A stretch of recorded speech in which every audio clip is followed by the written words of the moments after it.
Salut les gars, ça bouge? Bienvenue sur Récap Trillionnaire. Nous sommes de retour avec un super résumé de film. Dans cette vidéo, je vais résumer un des films à suspense de 2015 intitulé « Même les agneaux ont des dents ». Avant de vous plonger dans l'histoire, je tiens à vous souhaiter mes meilleurs vœux pour cette nouvelle année. Sans plus tarder, plongeons-nous dans l'histoire.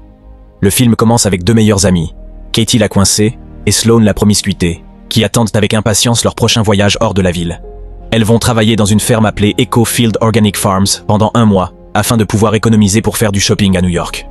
Le lendemain matin, elles sont prises en charge par l'oncle policier de Katie, Jason, et resteront chez Jason et sa petite amie pour une nuit avant de se rendre à la ferme. En s'installant dans ce nouveau lieu, Sloane suggère qu'elles devraient inventer des noms de fausses identités pendant leur séjour en ville. Sloane choisit le nom Heather, tandis que Katie choisit le nom Ripley. Le jour suivant, l'oncle Jason dépose les deux filles à une station d'où elles prendront le bus pour la ferme. Jouant le rôle de l'oncle policier protecteur qu'il est, Jason leur dit qu'elles devraient inventer un mot de passe en cas de problème. Le deal est qu'elles doivent envoyer un mot de code à la fin de chaque message. En d'autres termes, Jason demande à Katie de lui envoyer un mot de code différent dans l'ordre alphabétique chaque jour.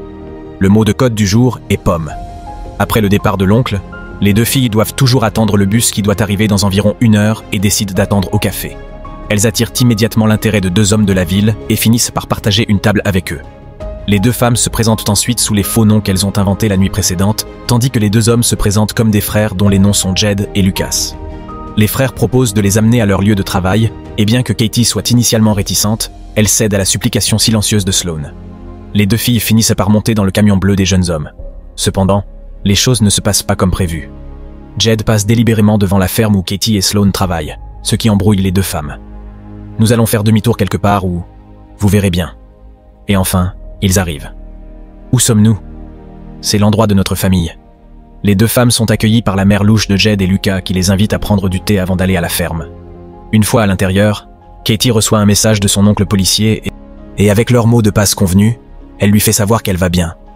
Pendant ce temps, les deux mangent de la tarte et boivent du thé, ce qu'elles ne devraient probablement pas faire, mais elles le font quand même. Leur vision devient floue. Il s'avère qu'il y a une drogue dans leur boisson. Les deux courent immédiatement pour sauver leur vie après avoir réalisé que quelque chose ne va pas.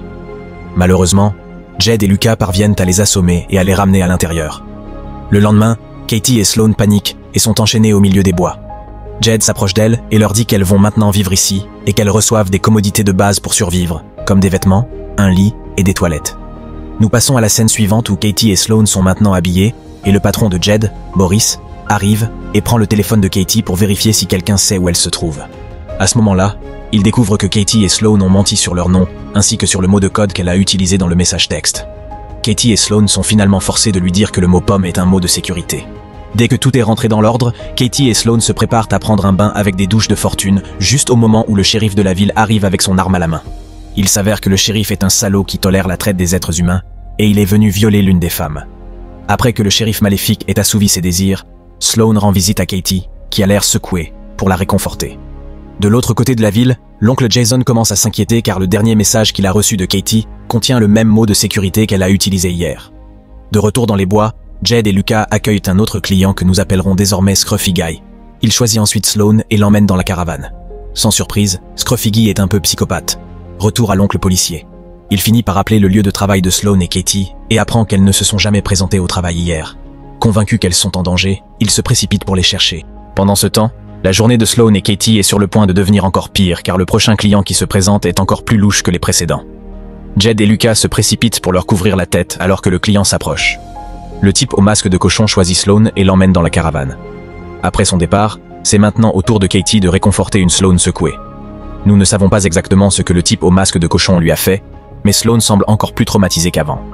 Dans la scène suivante, l'oncle Jason arrive au bureau du shérif et se retrouve face à face avec le shérif pervers de la ville, que nous avons vu plus tôt. Nous apprenons ici que l'oncle n'est pas seulement un policier, mais en réalité un agent du FBI. Il exprime ses préoccupations et est convaincu que sa nièce a été kidnappée. Pour rendre l'intrigue encore plus intéressante, pour une raison quelconque, l'oncle du FBI décide de dire au shérif comment il sait qu'elles sont en danger, parce que Katie n'a pas utilisé un nouveau mot de code dans le dernier message texte qu'elle a envoyé dans les bois. Évidemment, le shérif a informé les ravisseurs du fait que l'oncle de Katie est un agent du FBI et que Katie leur a menti sur le mot de sécurité. Ne voulant pas que le FBI fouine dans leur trafic d'êtres humains, le patron, Boris, dit à Jeff de les tuer toutes les deux et de se débarrasser de leur corps. À leur insu, Katie écoute la conversation. Pendant ce temps, Jim, l'oncle du FBI, décide de visiter le café où il a déposé Katie et Sloan pour la dernière fois. Il demande ensuite au barista ce qu'il sait. Par chance, le barista se souvient en détail du type de camion avec lequel Katie et Sloan sont partis. Le lendemain, Katie dit à Sloan que les ravisseurs prévoient de les tuer. Peu de temps avant l'arrivée des ravisseurs, accompagnés de Scruffy Guy. Ils laissent ensuite Scruffy Guy derrière pour les surveiller. Katie profite de cette occasion pour le séduire, et une fois qu'elle est assez proche, elle lui déchire la gorge avec ses dents. Les deux femmes se libèrent ensuite de leur chaîne. Peu de temps après, le shérif arrive sur les lieux, présumément pour les tuer.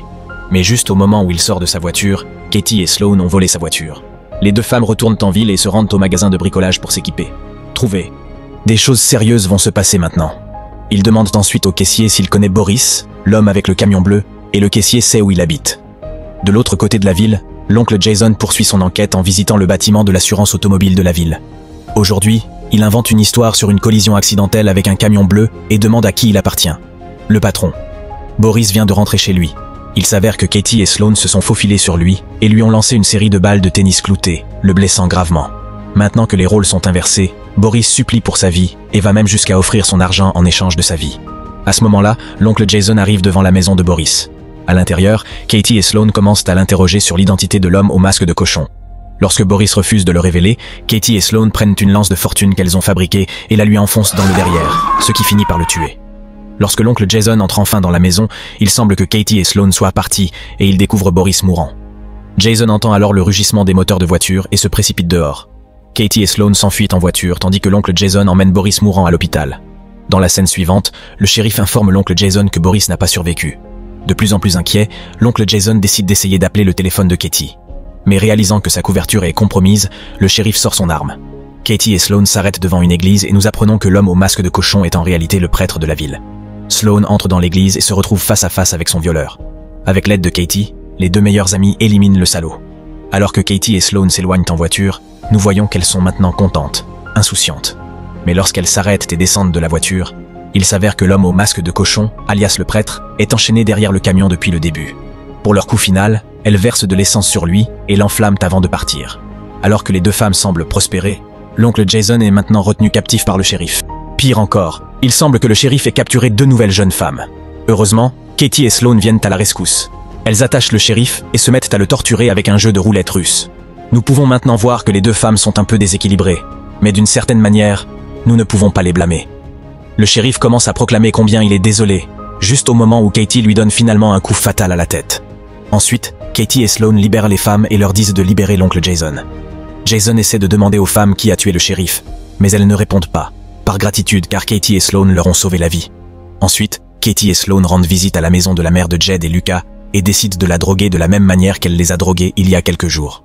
Elles l'attachent et l'emmènent au sous-sol, où Jed est attaché et bâillonné. Elles commencent à lui écraser la tête avec des battes de baseball, tandis que la mère est forcée de regarder. Ensuite, elles l'emmènent à Lucas, qui est également attaché à une chaise. Cependant, au lieu de le battre à mort, elles le détachent, lui donnent une batte et le menacent de battre sa propre mère. Non. Fais-le. Lorsque Lucas exprime son refus, elle le tue. Ensuite, les deux femmes disposent son corps de manière à ce que cela ressemble à un suicide. Il s'avère qu'elle prévoit de lui faire porter le chapeau pour tous les meurtres. Désespérée, la mère leur offre de l'argent en échange de sa vie. Mais au lieu de l'épargner, Katie prend la tondeuse et la tue brutalement avec. Dans la scène suivante, l'oncle Jason arrive chez Katie pour la récupérer, elle et Sloan. Il semble qu'un certain temps s'est écoulé. Katie et Sloan sont déposées à l'aéroport et se dirigent avec excitation vers New York City. Et c'est là que le film se termine.